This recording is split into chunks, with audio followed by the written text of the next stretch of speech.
Ladies and gentlemen, here we are. We have finished our lunch and finished our first run of the day with the apple and corn. What we came out with was almost a quart, pretty clear, a little bit of color, but it's my suspicion that's from the apples that we used. So, a little appley in nature. We tested it off. It came out to a 120 on the proof. And put a little smidgen in the glass, took a sip, and damn near lit my face on fire. So, what I'm going to do is I'm going to try to proof it down a little bit here. I'm going to use a little bit of distilled water. See if we can take some bite away from the dog. Get a little less bark. And right now I've just got a smidgen in the glass, a few drops of distilled water. Got some nice little swirlies in it from the water, but it's not cloudy, it's still clear.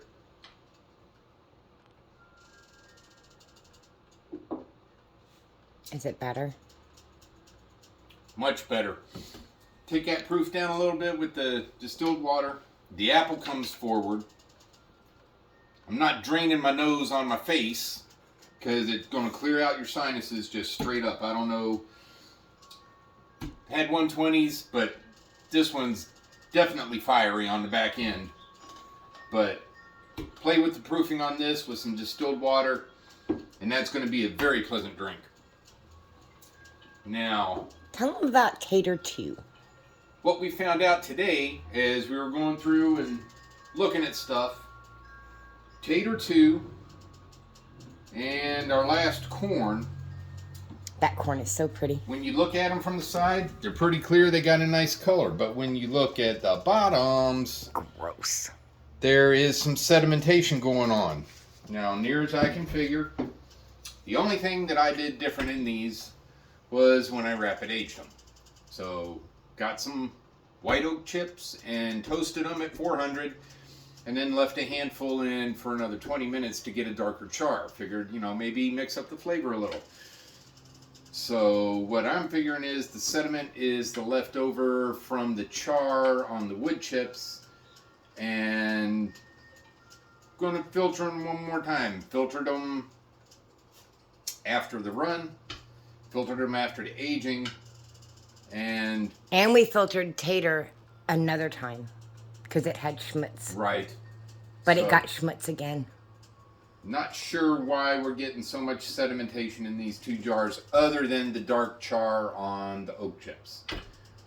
And maybe it's just very fine carbon that's left over from the charring process, but we're going to work on it. They still taste good. Been nipping at them a little bit here and there, but they still taste good. Just that little bit of sedimentation is just a little bit funky. We're just looking to eliminate that. And we have a second run going today. Had some time left over. We didn't have a 14-hour run. Thank God. So we put the corn, molasses, brown sugar up to hang first thing this morning. And just after lunch, we looked at it. No more drainage. Things look settled, so we went ahead and cleaned up the pot, poured the wash in there. We're at 143 right now, headed to 160. And we will lid it, put it all together. We've got more ice, and of course we've always got water. And we will see what we see as the day goes on. Very hopeful. I want to see what this turns out to be. And we'll be back. Okay, folks. So, experimentation! Craziness and madness and misadventures in homebrewing and distilling. So we were talking about Tater and the corn and their sedimentation. So first thing we did, we took a bottle siphon and siphoned off everything except the sedimentation out of the jug. And we came out with a nice, clear, aged jar. Looks it's a little much better. young on the color, but nothing wrong with that. And then as a last ditch effort to try to get the sedimentation out, we have a slightly old Brita filter that was about to be retired. So we figured, what the hell? Let's try to siphon out the sedimentation through that.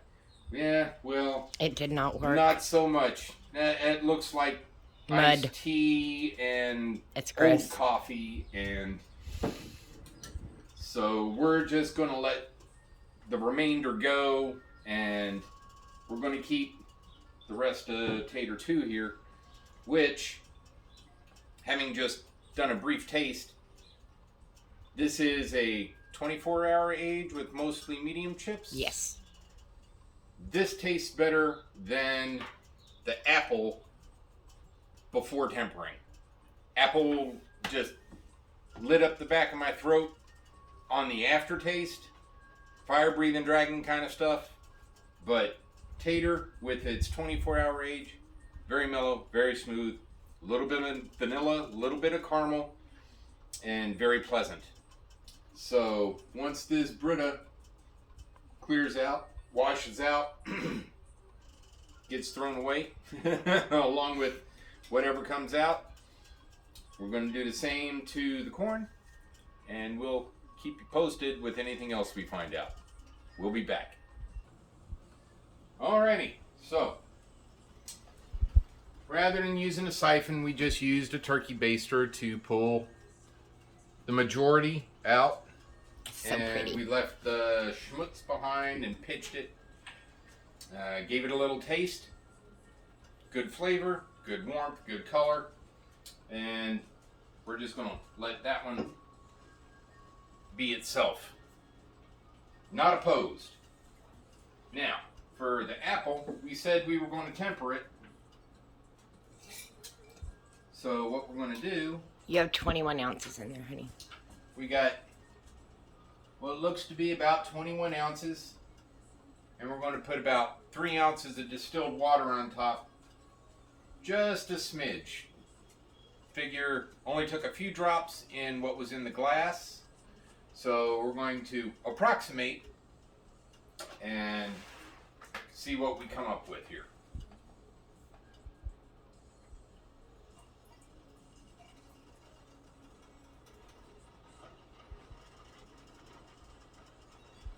Alright, so little leggy. Kind of see the swirlies in there, but it's not cloudy because there's too much water. It's still clear. Going to give it a little shaky shake. Oh, screw them bubbles, And honey. screw the bubbles. I'm just looking at it to see what it's doing. And We'll test it, we're honey. still clear. So, let's see what we got going on here.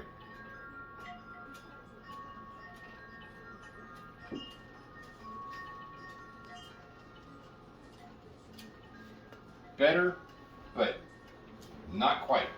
Going to add just a touch. Not gonna get carried away with the cheese whiz here. Just a touch.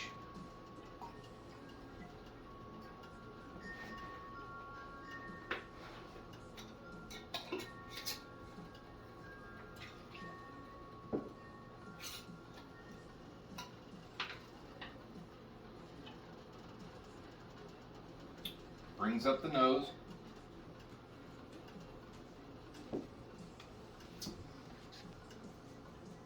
That's what we're looking for. Does it taste like apple? It's got the apple flavor. It's sweet. Still a little warm on the back, but not offensively so. I have dried apples if you want to put them in there. Let's do that. Let's throw a few dried apples on top. Let it get a little more appley flavor. Ron threw a pineapple and Big Mamu and frickin' drank the entire thing. Yeah, so Big Mamu, we had... It's not there anymore, honey. No, it's not. I finished that sucker off. But we had enough of Big Mamu, I put it into a pint jar. And what I did was I put a dried pineapple ring into the pint jar. And after a day, it was so good, it was gone in 2 days. And Yeah, so if you're looking to take away some of the bite from what you've got, try some dried fruit. You'll get the flavor and it'll take away some of the harsh, and I think you will be very surprised.